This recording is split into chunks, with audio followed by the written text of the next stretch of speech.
Hoy el mensaje va a ser un poquito diferente a todas las veces anteriores. ¿Cómo se sienten hoy? Bien. Está lloviendo afuera, pero aquí no está lloviendo. Aquí no hay unción del Espíritu Santo. Hay un refrán que no es bíblico. Hay un refrán que dice que todos los caminos te llevan a Roma. Es un refrán muy viejo. Sí, básicamente Roma estaba muy conectada con sus excelentes carreteras a todas las provincias en los alrededores.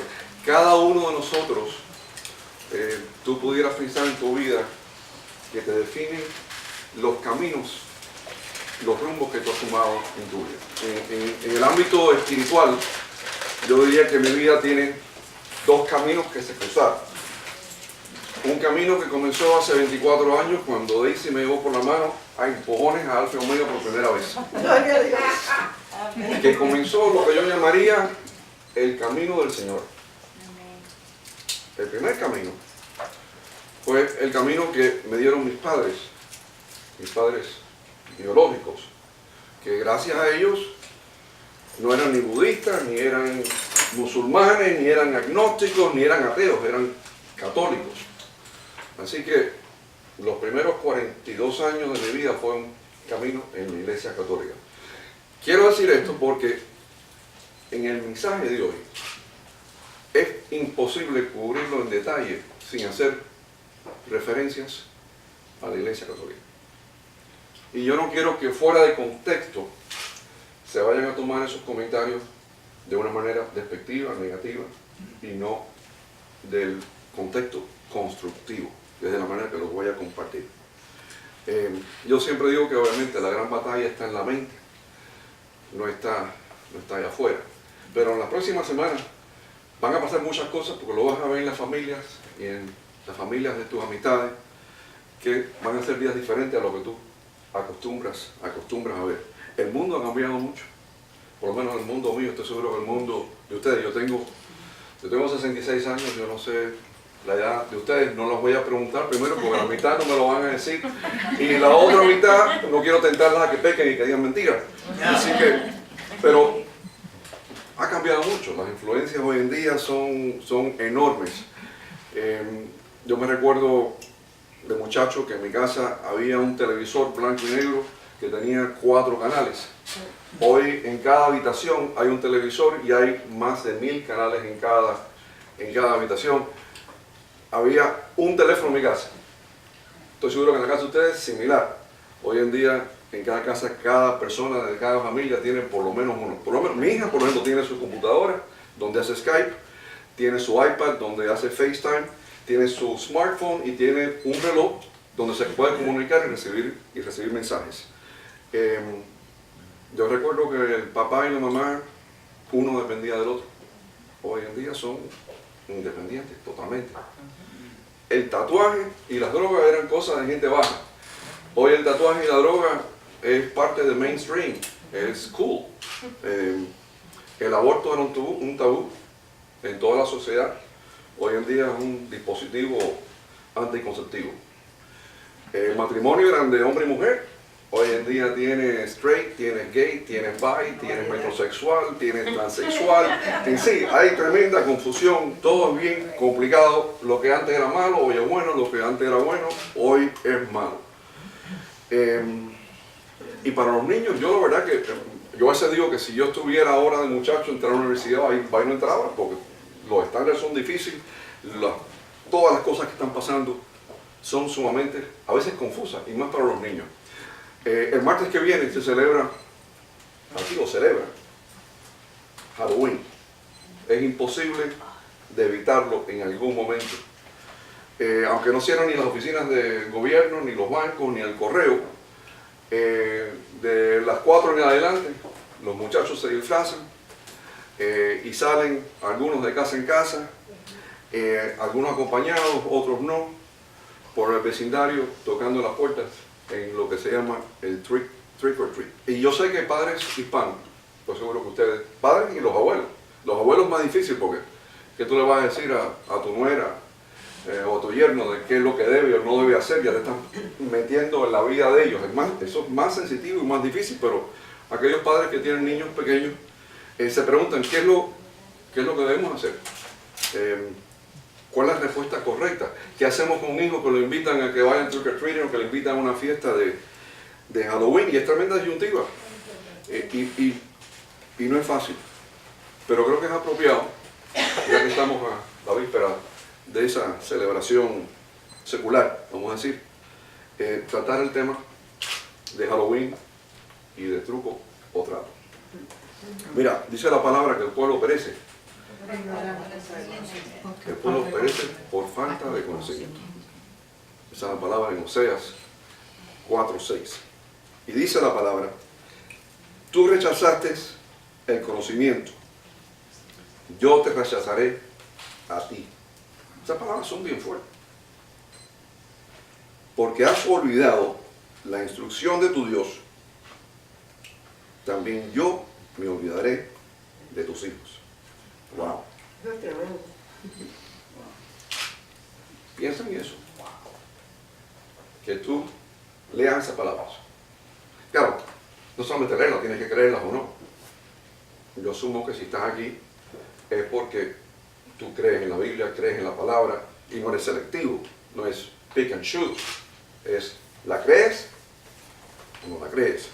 Y eso es lo que dice. Eso no lo dice William Mayor ni Diana. Hay muchos padres que piensan que Halloween es una simple tradición americana, que es inofensiva, donde los muchachos se disfrazan y regalan caramelo.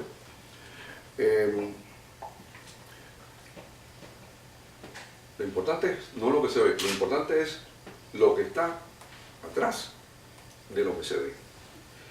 Algunos padres no saben y a algunos no les interesa o no reconocen que esa tradición que vemos, que parece que es tan fiestera, tiene su raíz en lo oculto, su raíz en conceptos de muerte, en brujería, en temor. Esa es la raíz de Halloween. Eso es lo que está en el fondo. Mucha gente no le interesa, no tienen tiempo, tienen otras cosas que comparten el tiempo y simplemente no le importa cómo es que empezó algo. A mí me gusta saber cómo empezó la paella, quién hizo la primera paella y cuál fue, qué estaba atrás de eso. Lo que está atrás de Halloween son espíritus inmundos. Mira, es como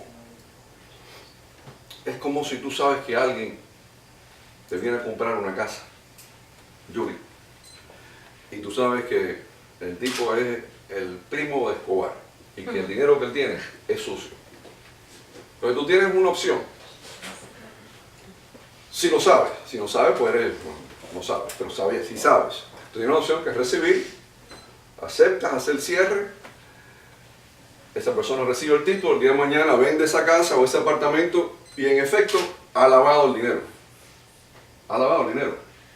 Y tú, si lo sabías, eres cómplice. Es como si te hubieras sentado con ese droguero hace años y hubieras dicho, mira, cuando llegue a Miami, yo voy a facilitarte que te voy a vender un apartamento para que tú puedas lavar ese dinero que lo recibiste por el concepto de drogas. De manera que el dinero en sí es un pedazo de papel. El dinero, no hay nada malo con el dinero. Es la raíz de donde viene el dinero, las manos que no han tocado. De manera que el concepto este que estoy hablando, piénsalo en términos del día de hoy, como si estuvieras tocando un tema de lavado de dinero. Lo que aquí es diferente, no es dinero. Aquí estamos hablando de costumbres. En los tiempos de Cristo, había una tribu de celtas que se extendía por toda Europa, por Gran Bretaña, por Irlandia, por España, partes de Francia. Habían casi 3 millones en esos tiempos. 3 millones en esos tiempos, imagínate lo que serían hoy en día. En otras palabras, era un sector grande de la población en el mundo en ese momento. De manera que los celtas para nosotros no representan nada hoy. Cero. Vaya, algunas fraternidades tienen el nombre Celts. Es lo único. Pero para los romanos, para el Imperio Romano, los celtas eran un grupo muy importante, porque cubrían 7 naciones. Los celtas adoraban a múltiples dioses, igual que los griegos y que los romanos. Y tenían un dios del sol y también de la muerte que se llamaba Samaín. Para apaciguar a Samaín, los celtas hacían todo tipo de ritos que los llevaban a cabo unos curas que se llaman druidas. Y uno de esos ritos que ellos usaban era sacrificios humanos. Hoy, si los vemos, le hubiéramos dicho que son gente de vudú, que son santeros, que son brujeros en sí.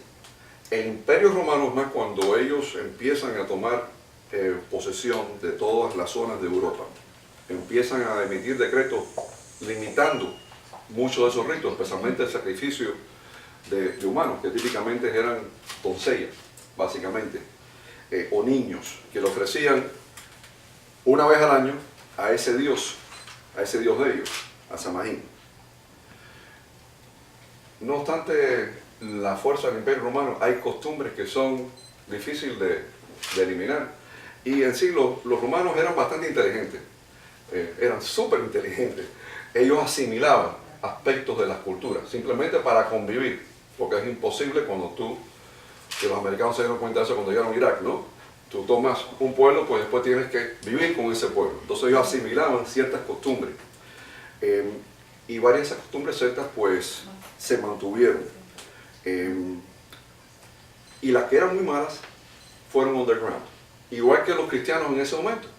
Los cristianos eran perseguidos. Entonces los cristianos en verdad no lo llevaban en el lapel, como lo llevamos hoy en día, o la chapita en el carro y nada de eso. Es más que el símbolo del pescado, no sé si ustedes saben cómo eso empieza, eran dos símbolos de dos personas que se encontraban. Uno ponía en la tierra, hacía así con un palo con el pie, y el otro hacía el otro. Eso cerraba el círculo de lo que es el pescado. En sí, que había una serie de cosas, todo para confundir a los romanos, al pueblo, de que existían estas subculturas andando. Todo eso hasta el siglo IV. La religión de los celtas y los druidas consistía en invocar espíritus inmundos. Eran básicamente espiritistas, muy supersticiosos, con un montón de amenazas, maldiciones, siempre invocando a Satanás. Esa era la religión, vamos a decir, de ellos. Eso era la costumbre. Esto era antes de los tiempos medios, estamos hablando de los tiempos de Cristo. El año nuevo de ellos, de los celtas, era el 31 de octubre. Estamos hablando de 2000 años atrás. Vaya que esto no fue una cosa recién. De 2000 años atrás, el 31 de octubre era la celebración del año nuevo de ellos. ¿Por qué? Porque para los celtas el año no tenía 4 estaciones como para nosotros. Correcto, no tenemos 4, ¿no?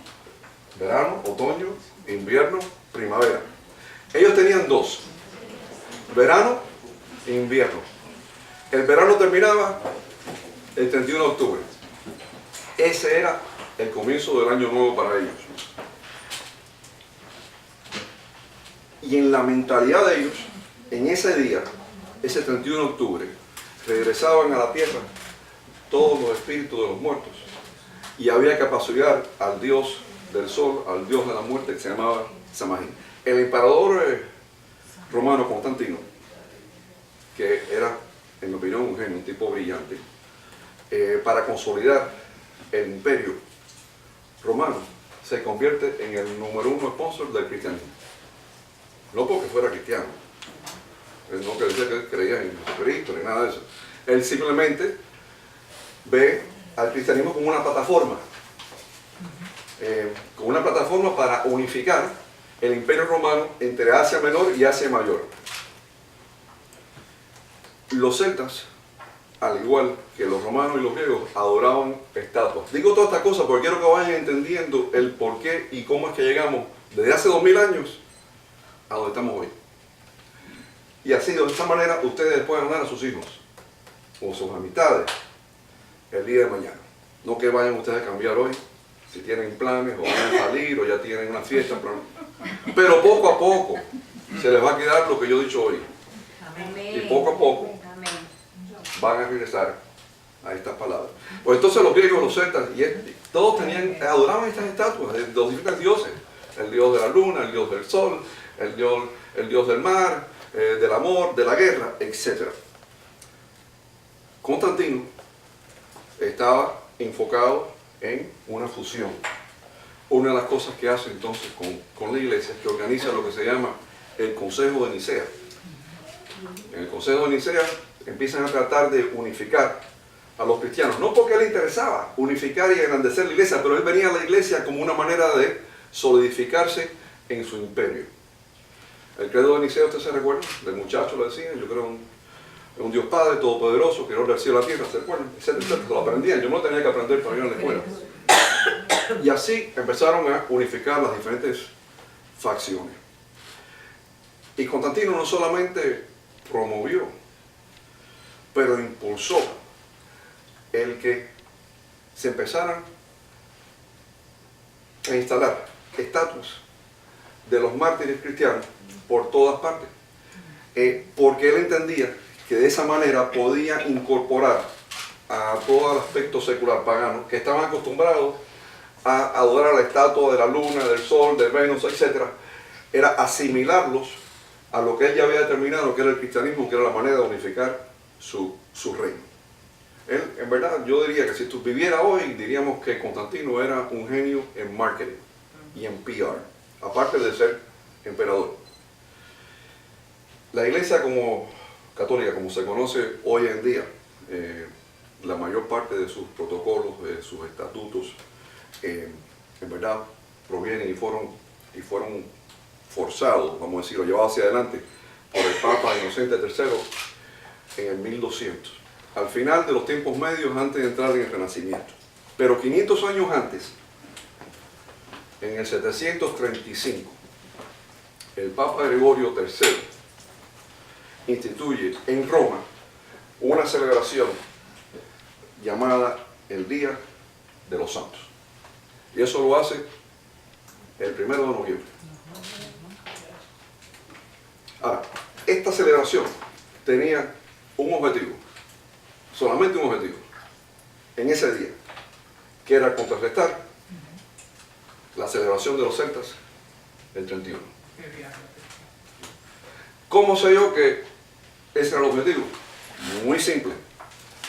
Porque de los tiempos de Constantino se celebraba el Día de los Santos en mayo. Por 400 años se celebró en mayo. Pero Gregorio, viendo que todavía estaban los celtas con su tiki-tiki el 31, decide ir head to head para darles una alternativa y mueve la celebración del Día de los Santos de mayo al 1 de noviembre. Años después, en 835, el Papa Gregorio IV expande esa celebración no solamente en Roma, pero lo lleva a todo el reino cristiano, en todas partes.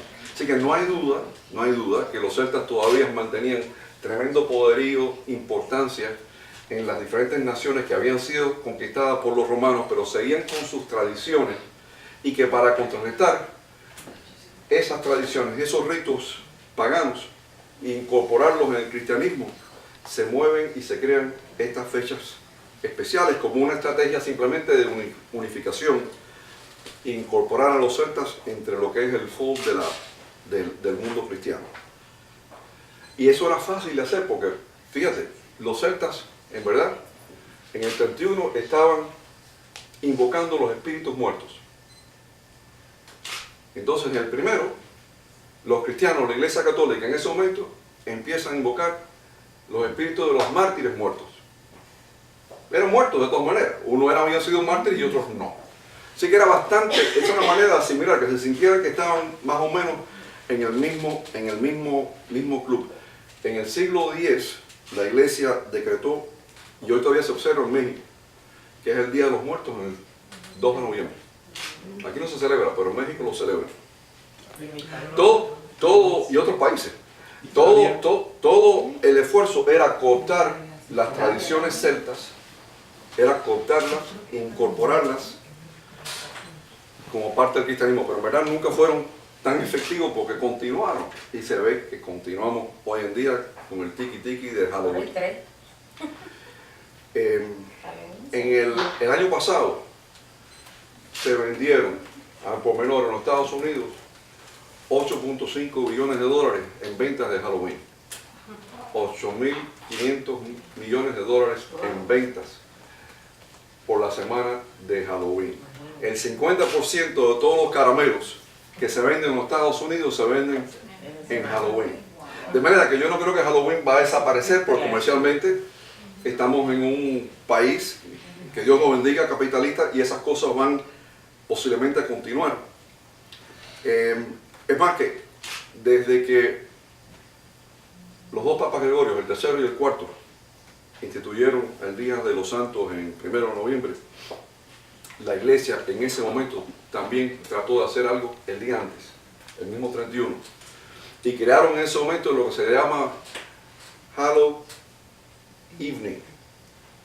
Igual que tenemos Christmas Eve, el día antes de Nochebuena, el día antes de los Santos se creó lo que se llamaba Hallow como Hallowed be thy name en el Padre Nuestro en inglés, Hallow Eve. La idea de nuevo era tratar de contrarrestar lo que sabían que estaba ocurriendo en todo el mundo secular ese día 31 de noviembre. No fueron los Pilgrims ni los Puritans los primeros que trajeron todo eso acá. Esa gente eran muy religiosos, muy religiosos. Fueron los inmigrantes después que vinieron, en el siglo después, que no vinieron a los Estados Unidos porque estaban siendo persecutados por cuestiones de su religión.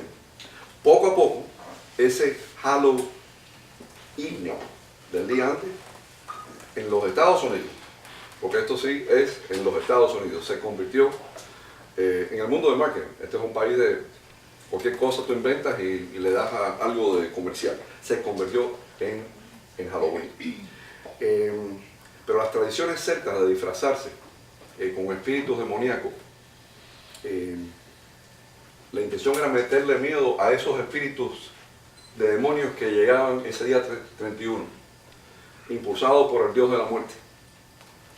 Y todo eso, en gran sentido, si tú ves los disfraces que se ponían los muchachos, era para hacerle como una comparación a esos espíritus muertos. Los celtas estaban convencidos que ese último día de verano, Samhain mandaba a todos los espíritus demonios a la tierra a atacarlos. Y la única manera de ellos protegerse era ellos mismos vistiéndose más horroroso que los espíritus que venían para meterle miedo a los espíritus. Mírate, esa era la mentalidad de ellos. Y entonces le hacían sacrificios a su Dios. Y el que no se protegía tendría maldición de un año. Vaya, que ellos iban de casa en casa y le decían a la gente, si tú no te proteges y no te vistes como nosotros, vas a tener maldición. Vaya, que iban continuamente echándole maldición, no bendición. Como vimos a la pastora, que de tu boca puede venir bendición o puede venir maldición. En Cuba el Halloween no se celebraba. Pero yo iba a una escuela hispana, bilingüe, Lafayette, y en esos días lo que hacían era una celebración de disfraces y de mamorracho. Pero al nivel que lo vemos aquí, no se celebraba. Depende de tu roce con el mundo americano, veías un poquito o más. Yo llegué aquí a Miami el octubre de 1960 y fue mi primera experiencia en Halloween. Nosotros llegamos aquí con $5 en el bolsillo. Mi padre, mi mamá y yo. Así que no teníamos para comprar un disfraz ni nada de eso. Estábamos viviendo en un efficiency, en un motel en North Bay Village, que se llamaba Sir Richard's Motel. 2 familias en un cuarto, con un baño. Yo dormía en un sofá. Y esa primer Halloween me recuerdo que sin disfraz y sin careta salí con el muchacho que vivía en la casa, la otra familia que vivía con nosotros, y un americanito que había conocido en la escuela, que se llama Treasure Island Elementary, en North Bay Village. Y yo lo que fui muy impresionado es que yendo de trick or treat en cada casa, me regalaban algo sin yo conocer quién era la gente. Yo a esos amigos dije, wow, qué fenomenal es esto. Me dan comida, regalo, y hasta alguna vez me dan $1. Y en ese momento uno que no tenía nada, yo llegué a mi casa con todo eso y le decía a mi mamá, mira todo esto que me han dado. Un fraude exitoso es cuando ese acto, que en verdad es falso, aparece que es genuino y auténtico. Igual que una mentira es exitosa cuando está disfrazada de una verdad. Tú puedes disfrazarte, puedes poner todo el maquillaje, pero las cosas son lo que son. Si tú recuerdas en la historia de la Caperucita Roja, el lobo se disfrazó, engañó a la Caperucita, pero tarde o temprano llegó la realidad, porque la Caperucita y la abuela terminaron en la barriga del lobo. Hoy en día Halloween ha sido homogeneizado, ha sido comercializado. Tratan de venderlo en un marketing como algo inocente, algo inofensivo, algo sin peligro. Cuando todo es como el disfraz del lobo, en verdad, si quieres saber lo que está atrás de lo que estás viendo. Si Halloween no tuviera las raíces satánicas de demonios que estoy mencionando, no hubiera razón de por qué Hollywood en estas fechas sacan las películas de mayor violencia, de mayor temor, con todas las cosas más horrores que tú te puedes imaginar, las sacan todas en estas fechas. En la ciudad de Boston hace años, en el 2009, hicieron un estudio por 3 años donde comprobaron que en el día de Halloween el incidente de criminalidad en la ciudad de Boston hubo un spike de 50% más alto que ningún otro día del año. La fiesta de los adultos es todo por excesivo. Sexo en público, libertinaje, borrachería. Es como si ese día Dios no existiera. Como si todos los adultos tuvieran un hall pass para ese día. Eso es lo que ven en el país. Yo no digo ustedes, yo digo la gente afuera. Eso es la manera que ven ese día de Halloween. Un día que está originado en los celtas, está cristianizado en el siglo VIII por la Iglesia Católica y comercializado por esta gran nación como un evento de feria, de jubileo y de parranda. La palabra dice en Deuteronomio, dice lo siguiente: no sea hallado en ti que haga pasar a tu hijo o hija por el fuego, ni quien practique adivinación, ni sortilegio, ni hechicero, ni encantador, ni adivino, ni mago, ni quien consulte a los muertos, porque es abominación para Jehová tu Dios, cualquiera que hace esas cosas. De nuevo, si tú crees en la Biblia y no haces pick and choose, y tú vas a la palabra es bien claro de lo que debes o no debes hacer. En el Monte de Olivos Jesús le advirtió a los discípulos, le dijo: mira, cuidado que nadie te engañe, que muchos falsos profetas se levantarán y engañarán a muchos. En el Viejo Testamento, 600 años antes de Cristo, el profeta Jeremías denunció a los falsos profetas y ayudó a llevar al pueblo de Israel lejos de la idolatría. Años después de Jeremías fue el profeta Ezequiel, cuando estaba exiliado en Babilonia, que ahí no solamente denunció, pero condenó a los falsos profetas. Y por falsos profetas no estoy hablando de personas que se sentaban paradas en una esquina para profetizar. Estoy hablando de personas que simplemente estaban siguiendo otros dioses, que estaban idolatrando. Tú dime a quién tú sigues y te digo a quién tú adoras. Dime qué es lo que haces y diré quién tú eres. El apóstol Mateo, en el capítulo 7, versículo 15, nos dice: guardaos de los falsos profetas, que vienen a vosotros vestidos de ovejas, pero dentro son lobos rapaces. Mira, no es tan diferente ese cuento de hadas que a mí de niño mi mamá me contaba, que me gusta mucho. Yo me había hasta olvidado de la cosa y lo leí de nuevo, pero era el favorito de mi mamá. Y la verdad que es un cuento que es muy cortico, es muy aplicable para niños y para no niños. La mamá le advirtió a la Caperucita: no te apartes del camino, no hables con extraños. ¿Qué fue lo que hizo la Caperucita? Desobedeció a la mamá. Habló con extraños, porque habló con el lobo, y se apartó del camino. El lobo le dijo: no, coge por el camino donde están las florecitas lindas. Es fácil ser engañado. Cuando tú te desvías del camino del Señor, te apartas de la palabra, de su instrucción, del conocimiento. Cuando eres desobediente, esa cobertura, esas alas que Él tiene protegiéndote, esas alas se van. La Caperucita, cuando vio al lobo, vestidito, muy arregladito, disfrazado, pensó que el lobo era inofensivo.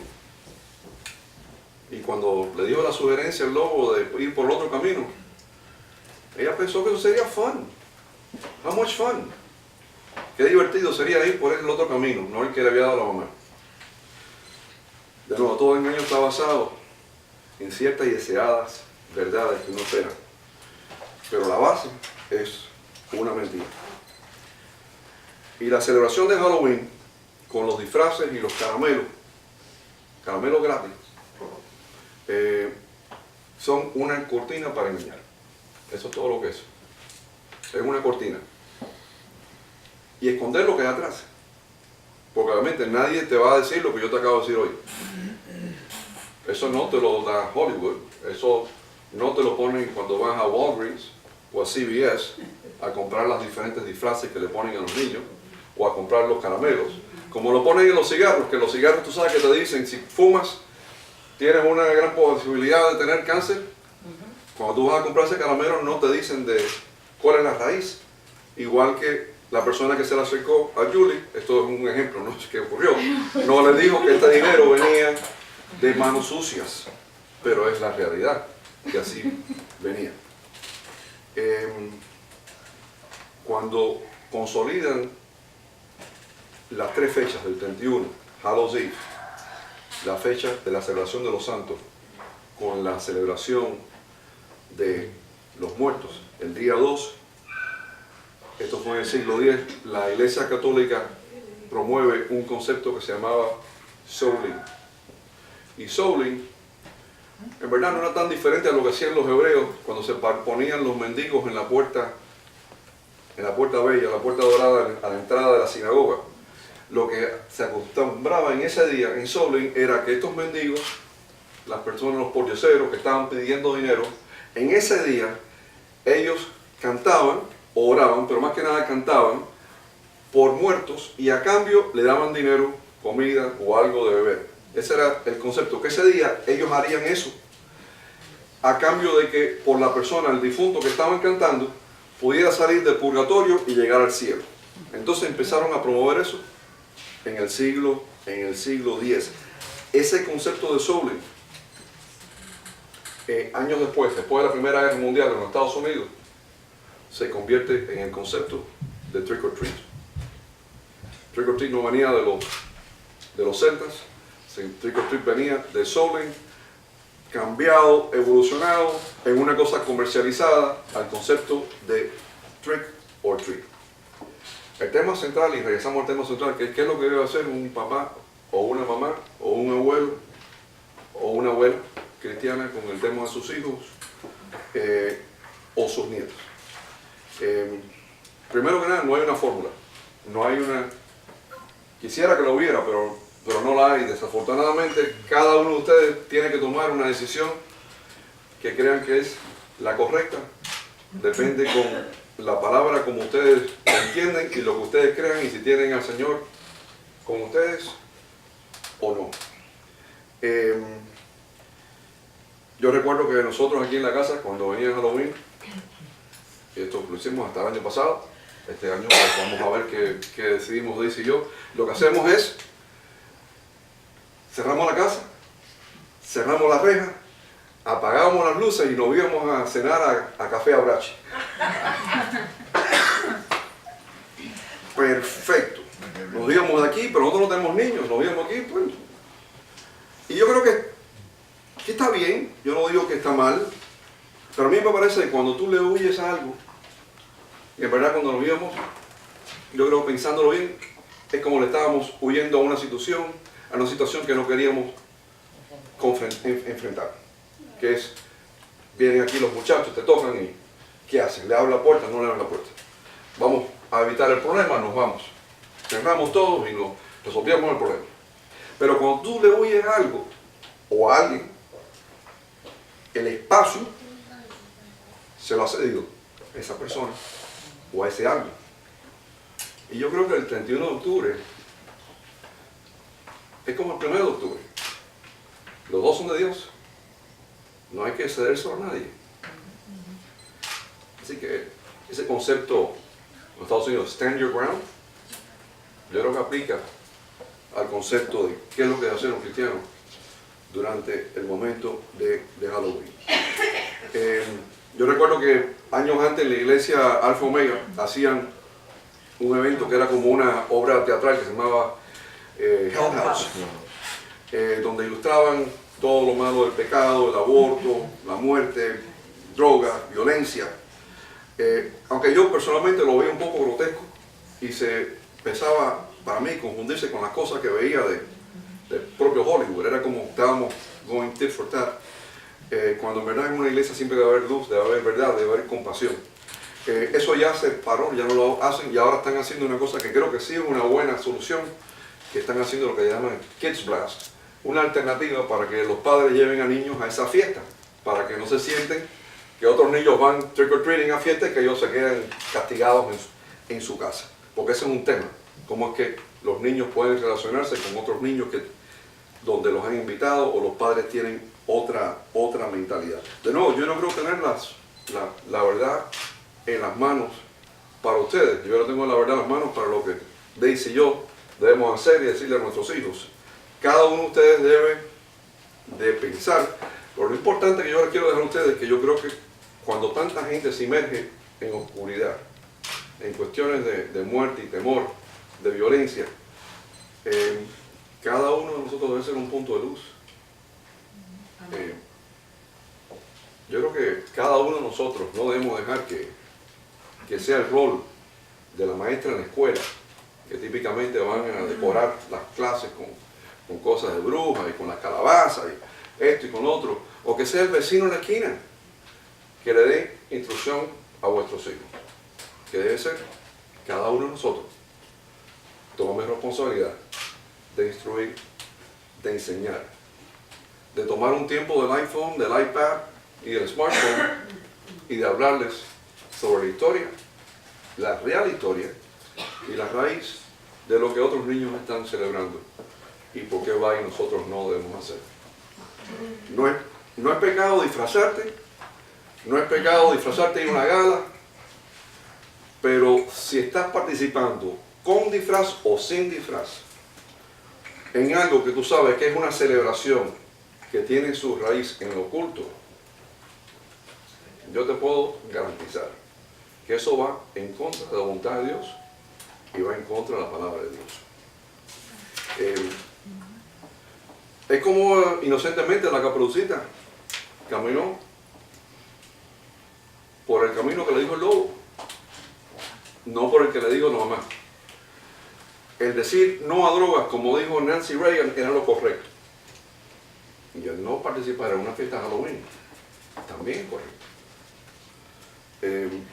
Yo le puedo asegurar a cada padre y madre, abuelo y abuela que está aquí, que el peer pressure, la presión que van a tener los hijos o los nietos en el tema de disfrazarse en trick or treat en Halloween, va a ser diminutivo en comparación al peer pressure que van a recibir en su adolescencia en términos de libertinaje sexual y drogas. Así que el mensaje es que se acostumbren a poner la línea en la arena. Cuando tratas de asimilar costumbres que son ajenas o costumbres que tienen raíz en lo oculto, lo que estás haciendo, estás abriendo la puerta. Estás abriendo la puerta a lo que está atrás de esas costumbres. Mira, yo le expliqué por qué es que la iglesia hizo lo que hizo. Cuando tú añades cosas que son diferentes, se diluyen. Se diluyen. Ocurre políticamente. El Partido Demócrata que yo conocía en los años 1960 es muy diferente del de hoy. ¿Por qué? Porque empezaron a añadir partes y facciones adicionales que cuando tú vienes a sumar lo que tienen ahora, tú ni sabes lo que son. Cuando vas a cocinar, la misma cosa. Tú puedes empezar a hacer un arroz con pollo. Pero ese arroz con pollo le empiezan a meter una serie de sazones y cosas y cuando terminan no sabe ni a pollo, ni sabe a arroz, y no sabe a nada. Así que hay que tener mucho cuidado en el proceso de agregar cosas simplemente por ser igual que el otro. por ser más grande. La disciplina va con la educación. Tienes que mantener las dos. ¿Y qué debemos hacer con los niños que vienen y te tocan la puerta? Si no nos vamos a comer a bracha, que es una muy buena opción, y nos quedamos aquí, es interesante. Yo les voy a hacer una sugerencia de lo que yo creo que yo debo hacer. Va y mi mujer me dice que no, y yo le dije, mira, si estoy aquí y me toca un niño en la puerta, yo lo que voy a hacer es lo siguiente. Yo mandé a comprar, y no diga si que le tiene que gustar o no, unas Biblias miniaturas y unos llaveritos en la forma del pescado que dicen Jesus. Con la idea es que si me tocan la puerta, no tener la puerta cerrada y no salir como un ogro, pero simplemente decirle, mira, en el nombre de Jesús te bendigo, a ti y a tu familia, y aquí tienes un regalito de parte nuestra. Esa es una opción. Yo no digo que esa es la única opción o la mejor opción, pero deben de pensar en cuál es la opción que trabaja con ustedes y que ustedes se sientan bien. Porque en ese momento no está participando, simplemente está siendo un punto de luz en la vida de un niño que no sabe. El niño viene a que reciba algo de gratis, como fui yo en 1960. Yo ni sabía lo que me estaban dando, solamente sé que me dieron algo en el momento que yo no tenía nada. Si yo fuera Eda, yo estuviera horneando unas galletitas en forma del pescadito. En otras palabras, en un día que hay tanta oscuridad, donde la gente no está pensando en Dios, mi recomendación es que ustedes sean un punto de luz y que le traigan la palabra a las personas con las que tienen roce y tienen contacto en ese día. Que Dios los bendiga. Gracias por escucharme.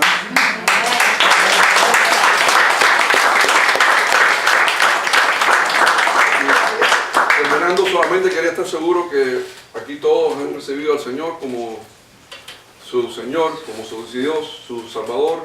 Si hay alguien que no ha recibido, levante la mano que quiero orar con usted.